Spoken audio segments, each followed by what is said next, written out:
it's also frustrating when we're 6 foot away from a digger. Morning folks, welcome back. It's the big barn build. It's a miserable day, but there's going to be lots of progress. James is here to sort some electrics out. I've been digging, making more mess, and hopefully before the end of the day we will have all of our supplies in the right place.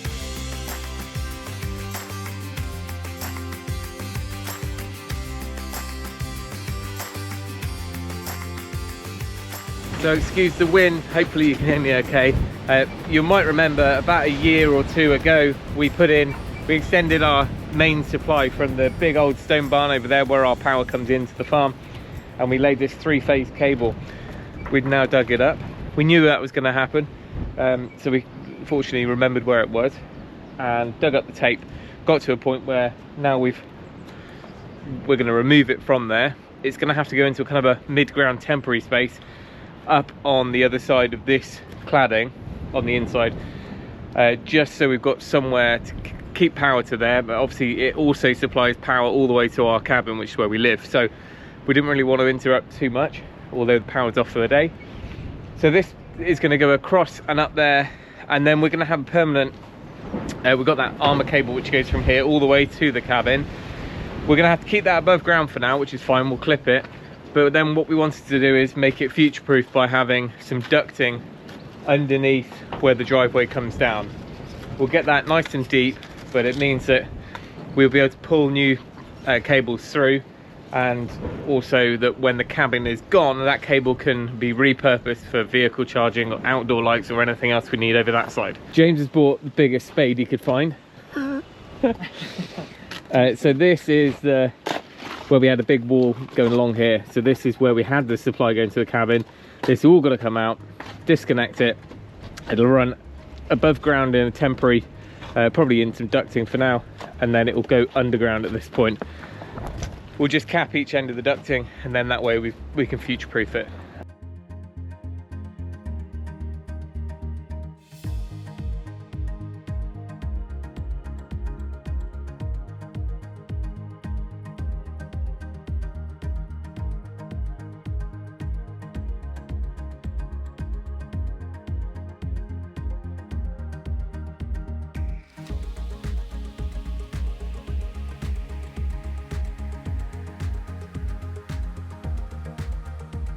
Right, the old cable is up, and we're now going to reroute it. We're going to take some ducting. Joe's gone to pick up some cabling, ducting, 50 meters of that. So we're going to run 1, maybe 2 ducts from the corner of the building across to the wall over there, which will carry one supply to the cabin, but also future-proof us so we can take power across to where that sort of walled garden area and car chargers or anything like that, lighting, might be in the future. So it's time to dig another trench, then fill in that trench. But this stuff, I mean, it's very, very sandy everywhere, and this, when I was trying to get that forklift up here the other day, this is obviously where it dipped a bit and it was a bit soft. So I'm tempted to actually remove quite a bit of this material and get some of the spare type 1 and stone in here, get it really well compacted, because at some point this will have a finished surface laid on it, and we want a good base for that. So we might just have to sacrifice access down to the bottom here. Although, James, your van's down there, isn't it? Your van is down here. Right. We might not sacrifice that access for the week, but for a few hours.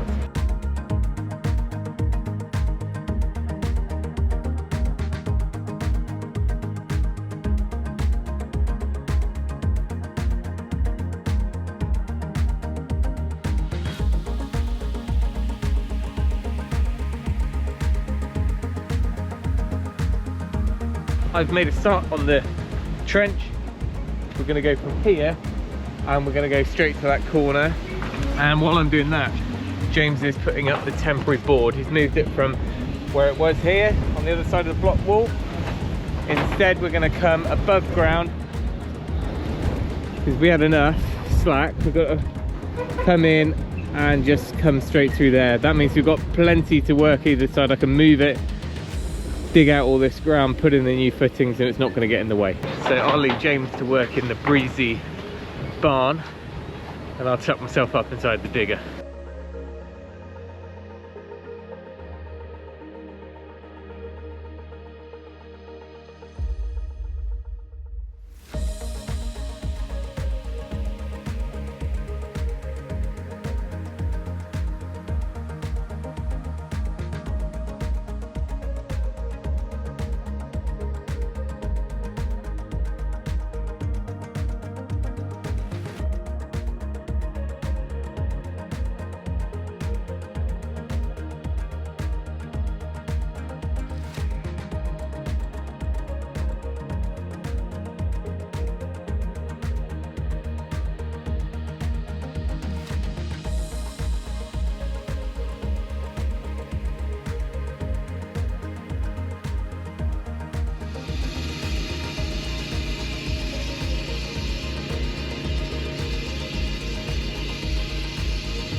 It's still windy. We're almost at a point where James can get his van out. Actually, we're nowhere near.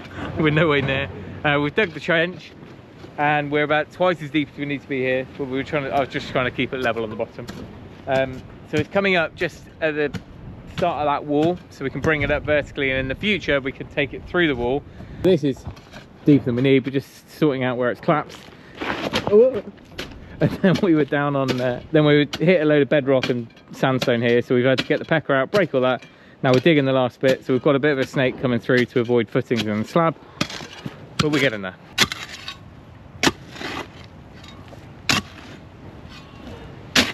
It's also frustrating when we're 6 foot away from a digger.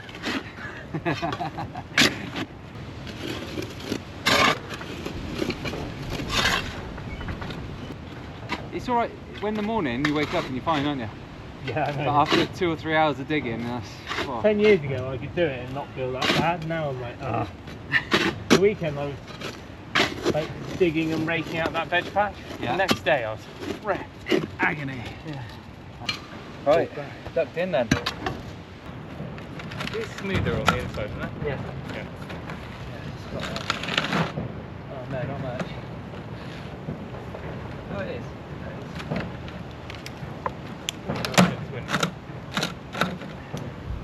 So that's the cord, isn't it?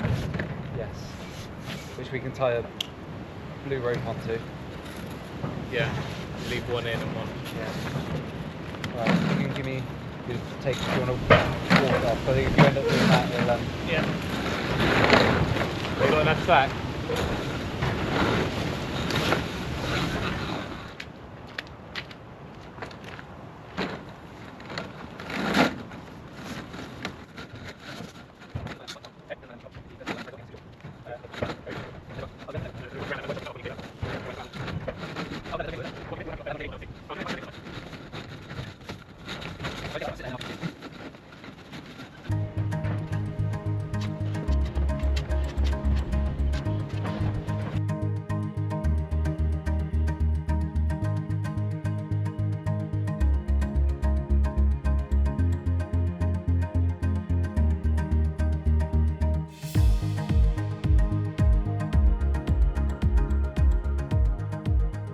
The ducting already comes with a draw cord in it, so we pulled through a thicker blue rope. We tied that to the cable. We're going to pull the cable back through with the old pull cord so we can pull through another cable if we ever need to in the future. Dog's doing absolutely nothing to help. Now we haven't actually got the plant room location, but we do know where it is, but we don't necessarily need this electric to come into the same place. So we'll bring it up in this corner. That means we can take it up through internal stud work into the loft space above and drop it exactly where we need it in the future. Are you all set?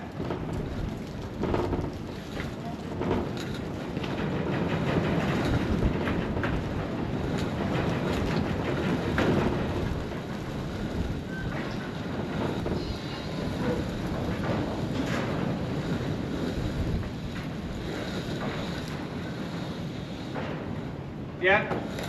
Through. Right, am I pulling through everything now?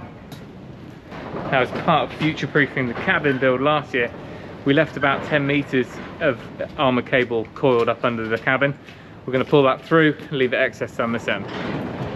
Or we might need the excess because our board's down the other end now. Right. Finished the backfill. Well, the first bit of backfill. Now we need to get some tape in and finish the backfill. What I'm going to do is just get enough in to get vehicles over, and then I think I'm actually going to redo this whole slope and get some proper tight one down there, compact it in layers, get it really solid, and actually make this slope a little bit more gradual. Just is a bit too steep and uneven at the moment, and this is only going to sink and sag over time, so let's get that in.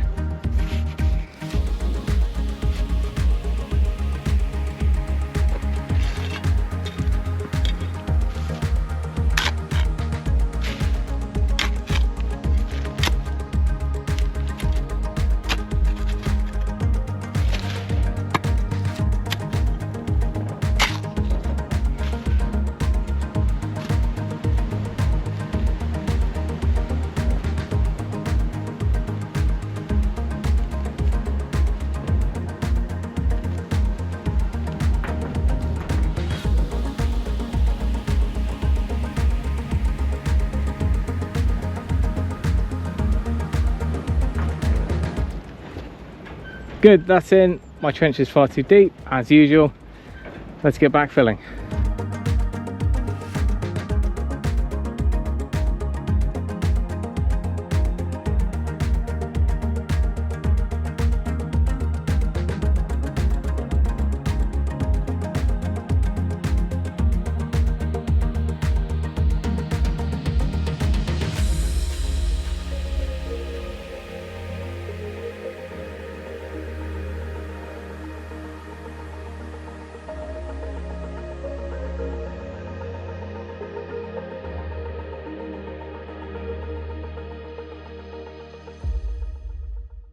James can go home now. You've got a route out now.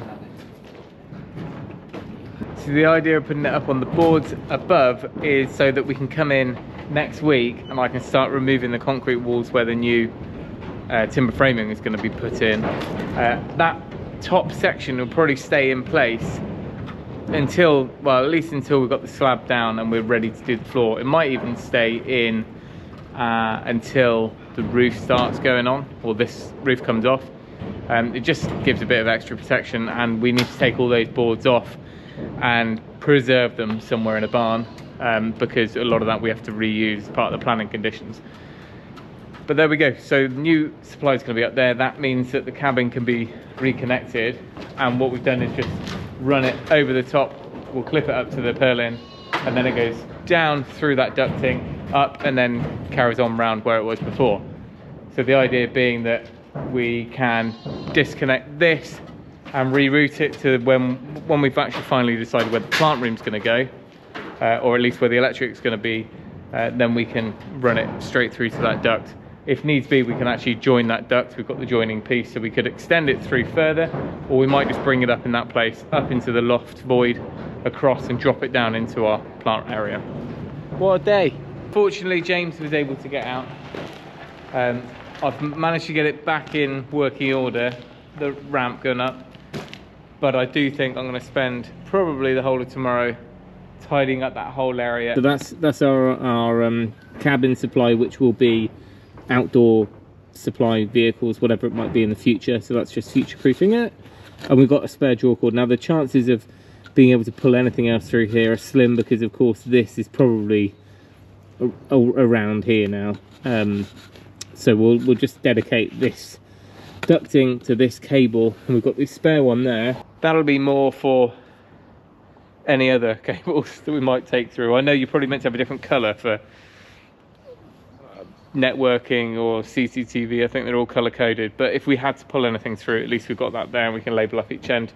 The chances are that we won't necessarily need it imminently. The only one thing we didn't get done is replacing one of these for a big high bay light. We've got a really powerful light there that will flood the whole building, but we can get that up in the future. We'll pull tower scaffolding or something and just swap that out. All the other ones are going to be redundant once the roof's off, the seal's blasted. We just need a work line here. You just like testing out the patio area, or? And at long last, the wind has died down a little bit, so we can enjoy the view, look back at a productive day, and look forward to another day in the digger tomorrow. I tell you what, it's not particularly good at keeping you fit working in a digger all the time. And you may have seen in the background of some of this, I've actually started a rather big hole in the middle of the house. That will definitely be another video, because I'm going to just crack on with that and get it done. But there's still plenty of preparations and groundworks to do around the outside, and that's not even starting on the footings or the drainage. It's just simply preparation and clearing. The drawings are done at last for the drainage, so we know what we're doing now, and the heights are all kind of decided, and the falls and the roots. The septic or the sewage treatment plant, we've worked out the location for that. We're just finalising on the spec on which one we go for. If anyone has any recommendations, there are endless brands and configurations, but it'd be interesting to see if anyone's got any real life experience. Of course, we've got a small system with the cabin, but this is going to be a 10-12 person plus, you know, a proper size one, and we just want to get it right first time round. So any tips there, that would be really helpful. But I think on the whole, we've got the next couple of weeks planned out. I have got some help coming, and that's in the form of Tom, a friend of ours who's a carpenter, and he is looking to switch back to being self-employed and leave his job at the moment, which is a lot of travelling for him. He lives just around the corner. He's a family friend, and actually it could be a good scenario for us and for him, because he can obviously build up his private work at the same time. So we've kind of committed now to having Tom at least 2 or 3 days a week for the next, well, significant amount of this build. And fortunately, Tom's happy to turn his hand to most things. So it won't. I've told him today there's not going to be much carpentry when he arrives on site, because we're still getting on with a lot of the groundwork. But he's happy with that. So there we go. I do have a bit of help. Otherwise, it would be definitely. It's going to be a long old slog as it is. But having someone who can be here, who is mature enough to just, you know, it's not just a labourer who needs babysitting. He can get on with stuff when I'm not around, but equally it'll be a good enough reason for me to be prepared, plan ahead, and make the most of our time working on site together. So there we go. Hope you enjoyed that. I know it's a little bit same old at the moment, getting this groundwork's done, but it's got to be done. It's got to be done right, and we want to make sure that we don't have to redo things. So things like getting in extra ducts and future proofing is a good option, I think. And if anyone's got any tips, who has done self builds or you know, house builds, who has any other suggestions like that, just to make things easier long term, then it'd be great to hear in the description. I'm sure other people can benefit from that. It's kind of just, you've got to think the unthinkable or the unforeseen sort of things that might crop up in years to come, when you might want something, you know, wired in, or another water supply somewhere, or anything like that. It'll be good to hear what other people's suggestions are. But we'll leave it there.